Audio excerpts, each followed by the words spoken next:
नमस्कार। मुद्दा तो है मैं आपका स्वागत है। मैं हूं आपके साथ ब्रजेश चौक से। आज मुद्दा है पहला चरण जोरदार रण।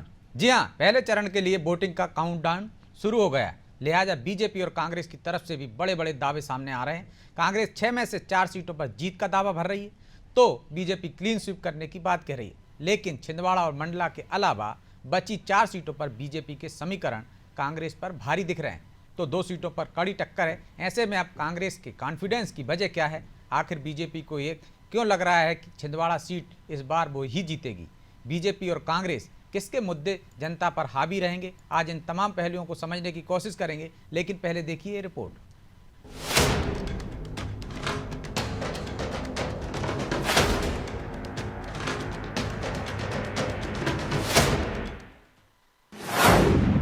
उन्नीस अप्रैल को पहले चरण का मतदान। पहले चरण में जमकर हुआ घमासान। पहले चरण के मतदान के लिए उल्टी गिनती शुरू हो गई है। बस कुछ घंटों के बाद ही 6 लोकसभा सीटों पर मतदाता अपने मत का इस्तेमाल कर ये तय कर देंगे कि इन सीटों पर किस पार्टी का कब्जा होगा। हालांकि बीजेपी और कांग्रेस के अपने अपने दावे हैं। पीसीसी चीफ जीतू पटवारी तो 6 में से 4 सीटें जीतने का दावा कर रहे हैं, लेकिन छिंदवाड़ा और मंडला को छोड़ दे तो बाकी 4 सीटों पर बीजेपी का पलड़ा भारी दिख रहा है और छिंदवाड़ा मंडला में भी मुकाबला एक तरफा नहीं। ऐसे में कांग्रेस के दावे में कितना दम है ये तो वो ही जाने, लेकिन कांग्रेस नेता बीजेपी पर हमलावर है और दावा कर रहे हैं कि कल जनता कांग्रेस के पक्ष में ही वोट करेगी। पिछले चुनाव जैसी स्थिति नहीं है। 10 दिन तक मुख्यमंत्री छिंदवाड़ा रुके हैं, उसके बावजूद भी छिंदवाड़ा सीट हार रहे हैं। इससे आप अंदाज लगा दीजिए कि किस तरह का क्लीन स्वीप है। देखिए छिंदवाड़ा और मंडला सीट तो हम 100% जीत रहे हैं। सीधी की सीट पर, शहडोल की सीट पर बिल्कुल बराबरी की टक्कर है। आप किसी से भी भेज के पता कर लीजिए, और बल्कि हम बढ़त में हैं इन दोनों सीटों पर भी।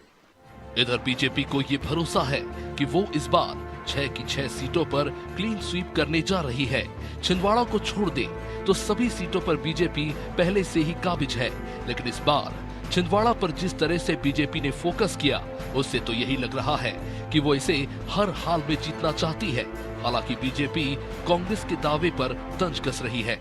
मध्य प्रदेश में नकुलनाथ जी जो छिंदवाड़ा से सांसदी का चुनाव लड़ रहे हैं वही दम्भ भर रहे थे कि 7 दिसंबर 2023 को उनके पिताजी कमलनाथ जी मुख्यमंत्री पद की शपथ ले रहे हैं। और क्या हुआ? इसी प्रकार से फूल सिंह बरैया कह रहे थे कांग्रेस की 170 सीट आएंगी, बीजेपी की 50 सीट आएंगी, और नहीं अगर बीजेपी की 50 से ज़्यादा आ जाए या कांग्रेस की 170 से कम आएंगे तो वो अपना मुंह काला कर लेंगे। खुद मुंह काला करा है फूल सिंह बरैया जी ने। तो यही स्थिति अभी लोकसभा चुनाव में भी होने वाली है। ये दम्भ भरने का काम कांग्रेसी मित्रों छोड़ दो, और मैं दावे से कहता हूं कि ये भगवान रूपी जनता भारतीय जनता पार्टी को मध्य प्रदेश में 29 की 29 लोकसभा सीट और भारत भर में 400 लोकसभा सीट, 400 कमल की माला प्रधानमंत्री मोदी जी के गले में डालने के लिए लालायित है।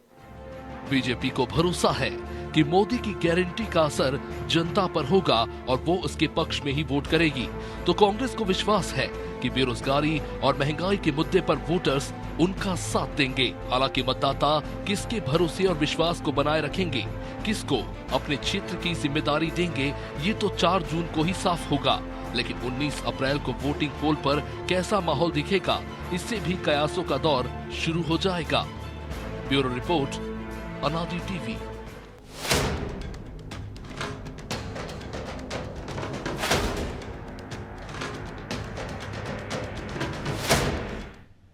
इस मुद्दे पर चर्चा के लिए हमारे साथ जुड़ गए हैं कांग्रेस प्रवक्ता हृदय किरार, बीजेपी प्रवक्ता वंदना त्रिपाठी और वरिष्ठ पत्रकार रंजन श्रीवास्तव। आप तीनों मेहमानों को बहुत बहुत स्वागत है। वंदना जी, शुरुआत आपसे ही करते हैं। आखिर बीजेपी को क्यों लग रहा है कि इस बार छिंदवाड़ा भी वो जीत जाएगी? मुकेश नायक कह रहे हैं छिंदवाड़ा और मंडला तो हम 100% जीत रहे हैं, सीधी और शहडोल में कड़ी टक्कर है। पिछली बार जैसा माहौल नहीं है अब, और सीएम को 10 दिन बिताने पड़े हैं छिंदवाड़ा में, तंज कस रहे हैं वो। जी नमस्कार ब्रजेश जी, मेरी आवाज मिल पा रही है? आ रही है आपकी आवाज, बोलिए। देखिए ब्रजेश जी, मुकेश नायक जी का जो कार्य है वो कर रहे हैं। उनका काम है कांग्रेस पार्टी की जो इज्जत है उसको बचाने की कोशिश करना। उसके लिए वो जो चाहे वो स्टेटमेंट्स दे सकते हैं।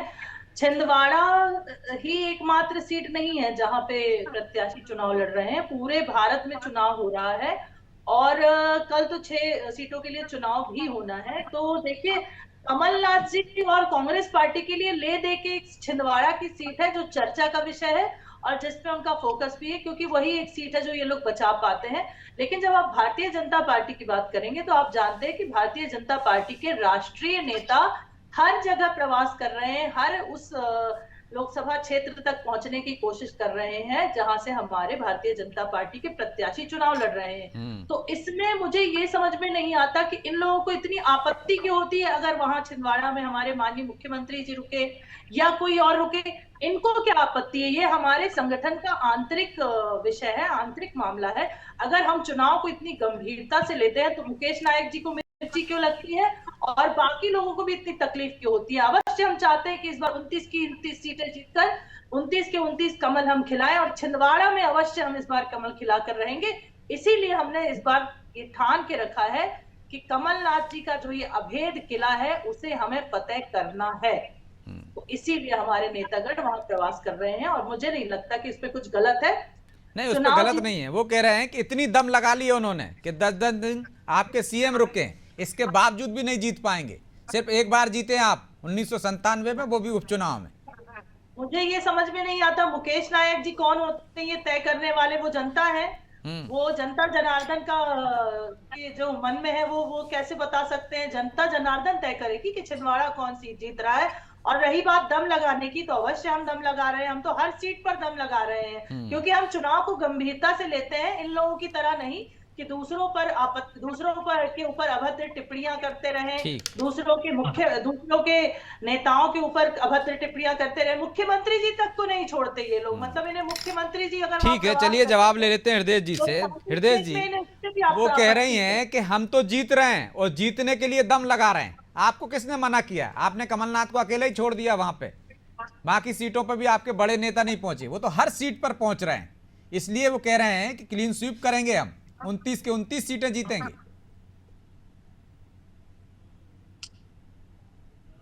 हृदय जी, ठीक है, कुछ तकनीकी खामी है। रंजन जी, लेकिन इस बार मुकाबला दिलचस्प माना जा रहा है। जिस तरह से कमलनाथ के गढ़ पर, छिंदवाड़ा पर बीजेपी ने नजरें गड़ाई हैं, वहां तो मुकाबला दिलचस्प देखने को मिल ही रहा है।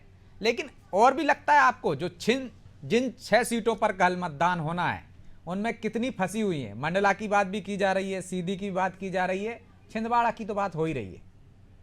आपका नजरिया क्या है? विजय जी, एक तो इंटरेस्टिंग है कि महाकौशल का मामला है और महाकौशल को लेकर के पिछले कुछ सालों से लगातार बीजेपी कांग्रेस दोनों कोशिश कर रही है। अभी जो रणभूमि का आगाज हुआ है, दोनों पार्टी ने महाकौशल से ही किया है। बिल्कुल, जो पूरा बेल्ट है और बड़ा इंटरेस्टिंग है, 2 सीट, पूरे 6 सीट हैं जो ट्राइबल रिजर्व हैं मध्य प्रदेश में, और हमारे ख्याल से किसी भी स्टेट में सबसे ज्यादा है। बिल्कुल 6 सीट। कल 2 का फैसला कल होने वाला है, तो 2 से एक ट्रेंड पता चल जाएगा, मतलब पता तो 4 पर चलेगा, लेकिन एक जो रुझान होगा, जो थोड़ा सा परसेप्शन तो मिल जाता है कि ट्राइबल्स का किधर रुझान है। गोंड ट्राइबल्स हैं, शहडोल है, फिर सीधी तक जाएगा मामला, बालाघाट है। दूसरी बात है कि भाजपा ने कुछ कैंडिडेट बदले हैं कुछ कारणों से, जैसे सीधी में चूंकि रीति पाठक विधायक बन गई है इसलिए बदलना पड़ा, जबलपुर में राकेश सिंह विधायक मंत्री बन गए इसलिए बदलना पड़ा। केवल एक कैंडिडेट ड्रॉप हुआ, उसको ड्रॉप मान सकते हैं, जो बालाघाट का ढाल सिंह बिसेन को दूसरे कैंडिडेट लाए। तो भाजपा ने पूरी कोशिश के लिए सब पूरे जो शुरुआत आपने की थी, मैं बिल्कुल सहमत हुआ से, बहुत इंटरेस्टिंग। छिंदवाड़ा की वजह से यह फेज बहुत इंटरेस्टिंग हो गया है और एक मामला केवल 1-2 दिन का नहीं है, पिछले कई सालों से आप लगातार आप रिपोर्टिंग की है इसको लेकर के। आप याद कीजिए, स्वतंत्र देव सिंह जो यूपी बीजेपी के अध्यक्ष थे, उनको भेजा गया कि चूंकि एमपी बीजेपी नहीं कर पा रही कुछ, तो जाकर कुछ करो आप वहां पे छिंदवाड़ा को। और वंदना जी ने खुद बोला कि अवैध किला है कमलनाथ का। जब अवैध किला मान लिया आपने, तो जाहिर है साम दाम दंड भेद सब कुछ करना पड़ रहा। तो कल जो सबसे इंटरेस्टिंग मुकाबला है, मुझे लगता है छिंदवाड़ा है, और छिंदवाड़ा से अगर छिंदवाड़ा खुदा न खास्ता पूरी कोशिश हो गई, अमित शाह का रोड शो भी हो गया, 10 दिन सीएम ने बिताया, अगर फिर हार हो जाती है तो बहुत बड़ी हार मानी जाएगी भाजपा की। कितना लोग आए वहां पे, तोड़ के लाया, दीपक सक्सेना कौन कौन सीएम जा रहे हैं, रोड शो हो रहा है, इसमें हार बीजेपी अफोर्ड नहीं कर सकती है। इस सिचुएशन में देखना आगे क्या होता है। तो नाक का सवाल बना लिया वंदना जी आपने, छिंदवाड़ा को जीतना ही पड़ेगा वरना नाक कट जाएगी प्रदेश नेतृत्व की। प्रदेश के जो तमाम नेता आपने जैसे कैलाश विजयवर्गीय को लगा रखा है, मध्य प्रदेश की राजनीति के चाणक्य माने जाते हैं और असली चाणक्य भी आपके वहां रात में डेरा डाल चुके हैं। नाक बचाना पड़ेगी इस बार। विजय जी देखिए, हम तो हर सीट को नाक का सवाल मानते हैं।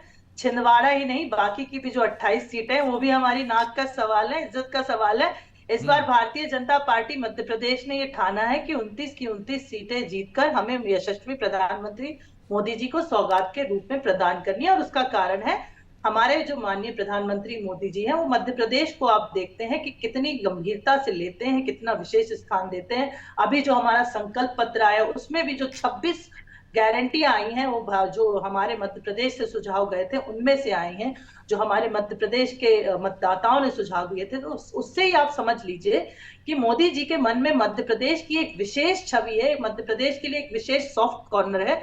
तो बिल्कुल हम चाहेंगे कि मध्य प्रदेश की समस्त सीटों पर हम कमल का फूल खिलाएं और हम सब प्रत्याशी नाम कमल, पहचान कमल, निशान कमल के साथ चुनाव लड़ रहे हैं। और कल 6 सीटों पर अवश्य ही भारतीय जनता पार्टी के लिए मतदान होगा और वहां पे भारतीय जनता पार्टी विजयी भी होगी, पूरा विश्वास है। उसका कारण है हमारा प्रदेश संगठन जिस तरह से मेहनत करता है। देखिए, आत्मविश्वास तभी होता है व्यक्ति के अंदर जब व्यक्ति मेहनत करता है, और हम लोगों ने अपने संगठनात्मक स्तर पर बहुत मेहनत की हो, चाहे बूथ पे सूचियों की समीक्षा करना हो, चाहे मतदाताओं को सुबह 6 बजे जगाकर। चलिए, हृदय जी भी जुड़ गए, उनसे भी सवाल कर लेते हैं। वंदना जी आपके सवालों का जवाब भी ले लेते हैं। हृदय जी वो कह रहे हैं कि कॉन्फिडेंस तब आता है जब आपको लगता है और हम मेहनत कर रहे हैं, इस वजह से कॉन्फिडेंस है और 29 के 29 जीतेंगे, क्लीन स्वीप करेंगे।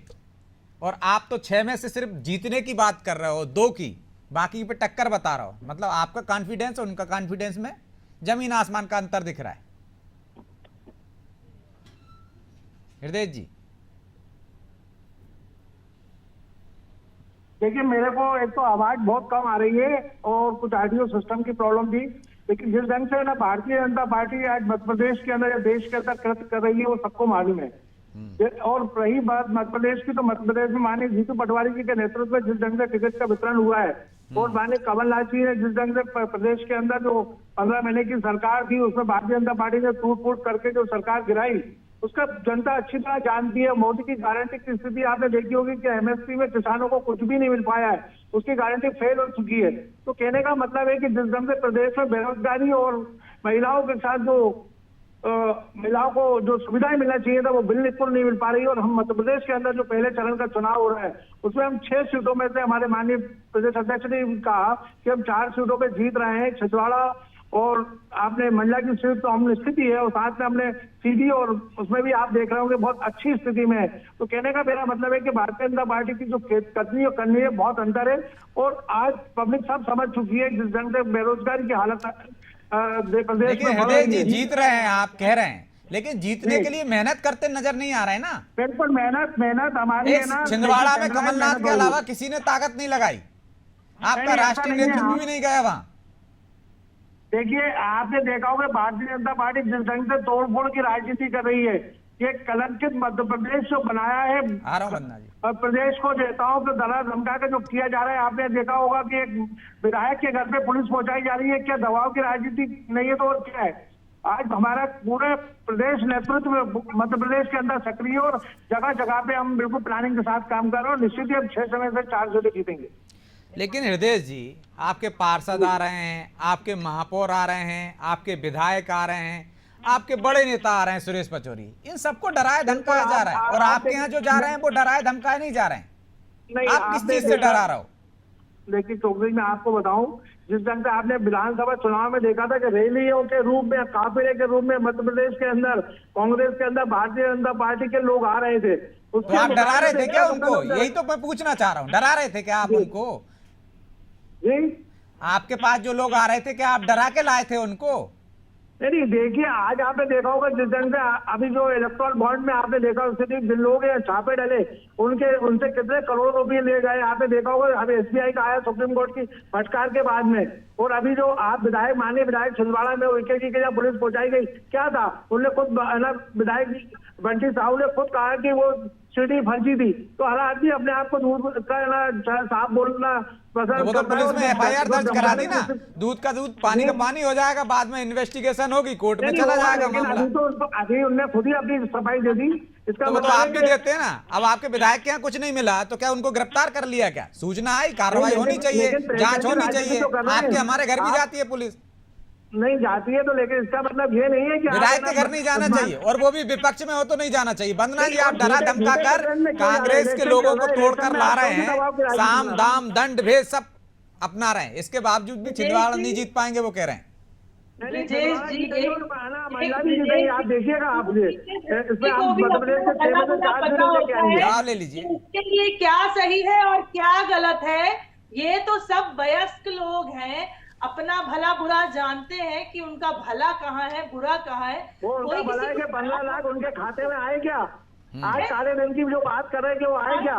भारतीय जनता पार्टी मोदी जी जब चाहे उन्हें रेल भेज दिया, भेल भेज दिया, सरकारी डिपार्टमेंट कार्यकर्ताओं किस प्रकार से ओबलाइज किया जाता है। ये लोग सिर्फ परिवारवाद और पुत्र मोह से घिरे हुए लोग। परिवार आप देखिए ना, भारतीय जनता पार्टी में जो परिवारवाद है वो कांग्रेस के गांधी जी, तो कुछ राहुल भी नहीं गांधी जी है। को, कमलनाथ जी अपने पुत्र को, दिग्विजय सिंह जी अपने पुत्र को, और आज इन लोगों की संन्यास लेने की उम्र में कमलनाथ जी और दिग्विजय सिंह जी इस प्रकार के आज के नेताओं को संन्यास लेना चाहिए। केंद्रीय मंत्री से राज मंत्री और राज मंत्री से राज्य का मंत्री, आप देखिए क्या स्थिति रही है। केंद्रीय मंत्री को लाके यहाँ पर एक मुख्यमंत्री को पर्ची वाला मुख्यमंत्री बना दिया आपने। आपके जो मुख्यमंत्री का अधिकार था वो आपके मुख्यमंत्री का अधिकार। वंदना जी प्लीज एक एक करके बोलिए ना, कपट में लगे हुए एक एक करके बोलिए, अपनी अपनी बारी पर बोलिए। गिरा दिया है। ठीक है रंजन जी, क्या आपको लगता है कि जो पहले चरण के मतदान होने वाला है, असल मुद्दे रहे हैं जमीन पर, असल मुद्दों पर बात हुई है, या वो मुद्दे गौण हो गए, बाकी के परिवारवाद का मुद्दा, अन्य मुद्दे प्रभावी रहे? हाँ ब्रिजेश जी, बड़ा इंटरेस्टिंग चुनाव है। एक तो मुद्दे की बात पे बाद में आऊंगा। पहली बार मैं देख रहा हूं, और आप सहमत होंगे, इतना साइलेंस कभी नहीं रहा चुनाव को लेके। 19-14 पहले कभी भी ये जो साइलेंस है ये जरा बड़ा अनयूजुअल है वोटर के पार्ट पे। मुद्दे की बात पे आऊंगा तो मुद्दे तो देखिए, हमेशा कोई चुनाव हो, भारतवर्ष में अगर चुनाव होता है तो जो रियल मुद्दे हैं, महंगाई होगा, बेरोजगारी होगा, ये सारी चीजें होंगी, ठीक है। लेकिन इंटरेस्टिंग है, देखिए ऐसा नहीं कि 14-19 की बात में कर रहा हूँ, जब भी चुनाव आता है तो ऐसा नैरेटिव सेट होता है कि रियल मुद्दे पीछे हो जाते हैं। जनता की महंगाई की बात नहीं होती, कुपोषण की बात नहीं होती, और जो नीचे का भ्रष्टाचार है, आप देखिए भ्रष्टाचार भयंकर बढ़ गया विजय जी, थानों में, कचहरी में, उसकी बात नहीं होती। लेकिन हर पार्टी वादा जरूर करती है, हम जब आएंगे तो भ्रष्टाचार जरूर करते हैं, बाद में और बढ़ जाता है। तो रियल मुद्दे तो अनफॉर्चुनेट है कि हमेशा पीछे रह जाते हैं। और आगे एक और चीज बड़ा इंटरेस्टिंग होने वाला है विजय जी, पहला फेज है। पिछली बार 71% हुआ था हमारे यहाँ वोटिंग, जो कि नेशनल एवरेज से ज्यादा था। कल की वोटिंग से पता चलेगा कि क्या हमारा एवरेज कितना होने वाला है वोटिंग का। नंबर 1, पब्लिक में उत्साह कितना है, जो साइलेंस दिख रहा है। दूसरा चीज, पूरा जो रीजन गोंड ट्राइबल का रीजन है, और गोंड जो गोंडवाना गणतंत्र पार्टी है उसका वहां पे वर्चस्व माना जाता है। अजय प्रताप सिंह जो भाजपा के हैं, शायद डीजीपी से लड़ रहे हैं सीधी में। तो देखना है इनका कितना प्रभाव होता है।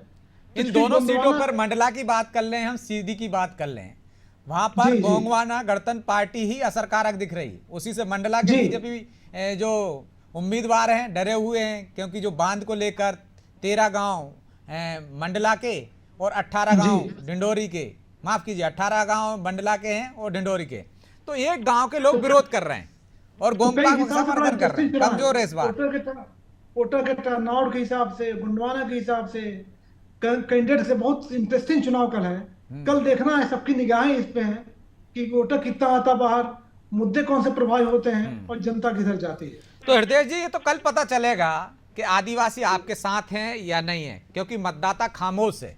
लेकिन जो असल मुद्दे थे उन मुद्दों को आपने उठाने की कोशिश नहीं की। अब मतदाताओं को निकालने की कोशिश बीजेपी कर रही है। उसने अपने कार्यकर्ताओं को जिम्मेदारी दे दी कि सुबह 6 बजे उठना, 6 लोगों को जगाना है और मतदान कराना है। पिछली बार 71% हुआ था। कांग्रेस क्या कर रही है? फिर आप कह रहे हैं कि हम जो जीत रहे हैं, तो जीतने के लिए कुछ मेहनत तो करना पड़ती है। ऐसी कोई मेहनत, ऐसी कोई रणनीति? जी बोलिए। देखिए क्या होता है कि आज की स्थिति में भारतीय जनता पार्टी के मुकाबले कांग्रेस पार्टी की स्थिति जो मीडिया को मैनेज करके जो किया जा रहा है, उसके हिसाब से हम लोग की तैयारी बहुत अच्छी है। अरे इसमें मैनेज क्या होगा, बताइए ना। क्या तैयारी उनकी दिख रही है, आपकी भी दिखे? देखिए तैयारियों में देखिए, आप मीडिया जब है ना मैनेज किया हुआ है तो हमारी तैयारी दिखेगी कहाँ पे? तो आप बता दीजिए ना, आप तो मीडिया पे बैठे हुए हैं ना, यहीं से बता दीजिए कि हम क्या रणनीति है। चलिए आपकी रणनीति पूरी सुनाएंगे हम दर्शकों को। आज मैदान में हमारे यहाँ सारे है ना नेता लोग सक्रिय है। हम लोग मंडलम, सेक्टर और बीएलए स्तर पे हमारी तैयारी है। हम बूथ स्तर पे तैयारी करके बैठे हैं। आप देखिएगा रिजल्ट सार्थक रिजल्ट होंगे और आपको रिजल्ट चौंकाने वाले मिलेंगे। भारतीय जनता पार्टी जो 29 की बात कर रही है ना, 400 पार क्या, ये 300 पार कर ले तो बहुत बड़ी बात है। लेकिन रणनीति नहीं बता पाए ना। आपने कहा हमारे नेता तैयार हैं, छिंदवाड़ा में फार्म जमा करने तक नहीं गए। प्रदेश अध्यक्ष आपके, आप कह रहे तैयारी है, मीडिया मैनेज है। भाई तैयारी है तो दिखाओ ना। जैसे मैंने बताया, उनका बाकायदा प्रेस नोट आया कि 6 कार्यकर्ताओं को जिम्मेदारी दी हमने, 6 लोगों को उठाएंगे सुबह 6 बजे से। आप बता दीजिए आपकी क्या रणनीति है। फिर आप कहते हो मीडिया मैनेज हो गया। हर बूथ पे हमारी तैयारी है। हमारे बूथ पे ना बीएलए हमारे पूरे काम कर रहे हैं, मंडलम और सेक्टर पूरे काम कर रहे हैं। ये जरूर है कि भारतीय जनता पार्टी 100 की राजनीति कर रही है। कांग्रेस पार्टी सकारात्मक रूप से ना पहली बार काम कर रही है और आगे भी देखिएगा आप चौंकाने वाले रिजल्ट आएंगे। जैसे मतदाता खामोश है, वैसे ही खामोशी से काम कर रही है कांग्रेस। बन्ना जी, चौंकाने वाले परिणाम आएंगे। देखिए ब्रजेश जी, नाच ना आवे आंगन टेढ़ा। तो कांग्रेस पार्टी को नाच तो आता नहीं है, तो आंगन को टेढ़ा बता देते हैं। ईवीएम पे दोष करने का 10 साल में आपको समझ में आएगा कि कौन नाच रहा है और किसका आंगन टेढ़ा है। आप देखिएगा। मैंने नहीं बोला, अभी आप शांत बैठिए। हृदय जी आ जाने दीजिए उनकी बात, फिर मैं आपके पास आऊंगा। देखिए हृदय जी, आ तो जाने दीजिए पूरी बात। हमारे कार्यकर्ता उठकर 6 लोगों को जगाने का काम कर रहे हैं। ये क्या आपको ये सब चीजें मेहनत नहीं दिखती? मतदाताओं तक पर्ची पहुंचाने का काम कर रहे हैं, सूचियों की समीक्षा करने का काम कर रहे हैं। ये जो इतनी माइन्यूट तैयारी है, कांग्रेस पार्टी ये सपने में भी नहीं सोचती। कांग्रेस पार्टी बस समुद्र में ऊपर ऊपर तैरती है और चाहती है कि मोती उसे मिल जाए। तो देखिए, समुद्र में अगर आप ऊपर ऊपर तैरेंगे तो मोती आपको नहीं मिलेंगे। आपको समुद्र के अंदर छलांग लगानी पड़ेगी, थोड़ी मेहनत करनी पड़ेगी, हाथ पैर मारना पड़ेगा। भारतीय जनता पार्टी का प्रत्येक कार्यकर्ता बूथ का मेहनत कर रहा है। इसीलिए हम कहते हैं कि हर बूथ जीतेंगे और हर बूथ पर 370 वोट डलेंगे और अवश्य डलेंगे। आप कल देख लीजिएगा, कल आपको समझ में आ जाएगा कि हमने मतदान का प्रतिशत हमने बढ़ाया। जी हृदय जी, फिर आप कहेंगे कि ईवीएम में ही कुछ फॉल्ट है, वो तो मेहनत दिख रही है 370 हर बूथ पर। सही कहा आपने ब्रजेश जी, फिर ये लोग ईवीएम पे आ जाएंगे। ये 100 पीस जो चल रहा है वो आपको निश्चित ही कल आपको पता चलेगा और आने वाले ना समय में आपको जो पता तैयारी किसकी है। क्योंकि भारतीय जनता पार्टी जो 100 पीस और मैनेजमेंट की इवेंट की राजनीति करती है वो जनता समझ चुकी है। क्योंकि 15-15 लाख आपको किसने मना किया है? आपको किसने मना किया है? किसानों को एमएसपी के नाम पर जो धोखा दिया गया है, वो किसानों को जो उनकी लागत से फसल नहीं मिली है, वो किसान अच्छी तरह जानते हैं। आपको समझ में आएगा, आप निश्चिंत रहें। बहुत समय करीब आ चुका है। 1 महीने में सारा दूध का दूध, पानी का पानी हो जाएगा। ये इवेंट राजनीति बंद कर दीजिए, इससे कुछ भी नहीं होता। आज बेरोजगार युवा, साथी, महिलाएं, बच्चे, सारे लोग चीजों किसान ये जवाब देंगे। नकुल नाथ जी सबसे धनाढ्य प्रत्याशी है पूरे भारत के, तो उनसे बोलिए पैसा लगाए। जब तो जीते, जब तो 29 में से 1 जीते और आज के लिए प्रतिष्ठा का विषय बना हुआ है। आपका हर नेता मुख्यमंत्री 10 दिन बाद पड़ा हुआ है। इससे आप समझिए कितनी भारतीय जनता पार्टी में घबराए थे। भारतीय जनता पार्टी में एक नेता घबराया हुआ है, नकुल नाथ जी से, कमलनाथ जी से। एक मुख्यमंत्री 10 दिन 2 रातें वहां रह रहे हैं। इसका मतलब समझ लीजिए कि कमलनाथ जी के साथ जिसे आप घबराहट कह रहे हो उनको जिम्मेदारी कह रहे हैं ना हृदय जी। जिसे आप घबराहट कह रहे हैं वो उसे कार्यकर्ता भाव कह रहे हैं, जिम्मेदारी कह रहे हैं, लड़ाई मजबूती से लड़ने की बात कह रहे हैं। किसने मना किया? आपके नेता भी वहां डेरा डाल लेते। अरे कमलनाथ जी खुद अपने आप में सत्ता में और वो अच्छी तरह से मैनेज कर रहे हैं। जो भारतीय जनता पार्टी के लोग अकेला छोड़ दिया है नीतीश जी। यही दिखाता है कि आपकी संगठनात्मक क्षमताएं क्या है और आपके यहाँ एकता नहीं है। कमलनाथ जी अकेले। चलिए माफी चाहता हूं क्योंकि समय की बाध्यता है, इसलिए चर्चा को यहीं विराम देना होगा। आप तीनों मेहमानों का बहुत बहुत धन्यवाद। तो पहले चरण का शोर थम चुका है, कल मतदान होगा और मतदान के बाद तय होगा कि किसका भविष्य मतपेटियों में कैद हो गया, क्योंकि इस बार खामोशी से मतदाता बैठा हुआ है। वो अपने मताधिकार का प्रयोग भी करेगा और 4 जून को पता चलेगा कि उसका रुख किस पर था, किसकी बातों पर उसने भरोसा किया। जोर दोनों दल लगा रहे हैं। बीजेपी की मेहनत ज़्यादा दिख रही है, अब ये कितनी कामयाब होती है उसके लिए इंतजार कीजिए। बहरहाल मुद्दा तो है। मैं इतना ही, मुझे दीजिए इजाज़त और आप देखते रहिए अनादि टीवी। नमस्कार।